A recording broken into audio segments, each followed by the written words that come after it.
ஒரு யூடியூப் வீடியோட லிங்க் இல்ல ஒரு யூடியூப் ஷார்ட்ஸோட லிங்கை எப்படி வந்து காப்பி பண்றது அப்படிங்கறத பத்தி தான் டீடைலா அந்த வீடியோ பார்க்க போறோம். பாக்குறதுக்கு முன்பாக சேனலை சப்ஸ்கிரைப் பண்ணிருங்க. வீடியோக்குள்ள போலாம்.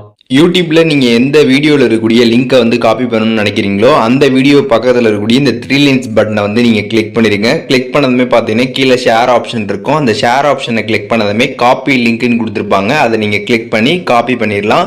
ஒன்ஸ் பண்ணதுமே பாத்தீங்கன்னா காப்பிட் அப்படின்ற மாதிரி வந்துடும். இதே மாதிரி ஷார்ட்ஸுக்கு நீங்க வந்து லிங்க் காப்பி பண்ணணும்னு நினைச்சாலும் சேம் இதே ப்ராசஸ் தான். நீங்க வந்து எந்த ஷார்ட்ஸ் வந்து இருக்கக்கூடிய லிங்கை வந்து நீங்க காப்பி பண்ணணும்னு நினைக்கிறீங்களோ அந்த ஷார்ட்ஸ்லேயே பாத்தீங்கன்னா இந்த மாதிரி 3 லைன்ஸ் பட்டன் இருக்கும். அதை நீங்க கிளிக் பண்ணுங்க. அதை நீங்க கிளிக் பண்ணதுமே கீழே ஷேர் ஆப்ஷன் இருக்கும். அதை நீங்க கிளிக் பண்ணி காப்பி லிங்க் அப்படின்றத நீங்க கொடுத்ததுமே அந்த லிங்க் பாத்தீங்கன்னா வந்து காப்பி ஆயிடும்.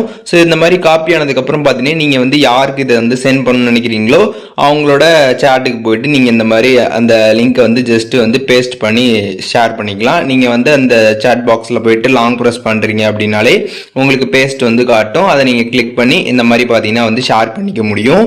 ஸோ இப்போ எப்படி வந்துட்டு ஒரு யூடியூப் வீடியோல இருக்கக்கூடிய லிங்கை வந்து காப்பி பண்றது அப்படிங்கிறதுக்கான டீடைல்ஸ் வந்து தெரிஞ்சிருப்பீங்க. இதுல எதுவும் டவுட் இருந்துச்சு அப்படின்னா கமெண்ட்ஸ்ல வந்து மென்ஷன் பண்ணுங்க. நான் எல்லாருக்குமே ரிப்ளை பண்றேன்.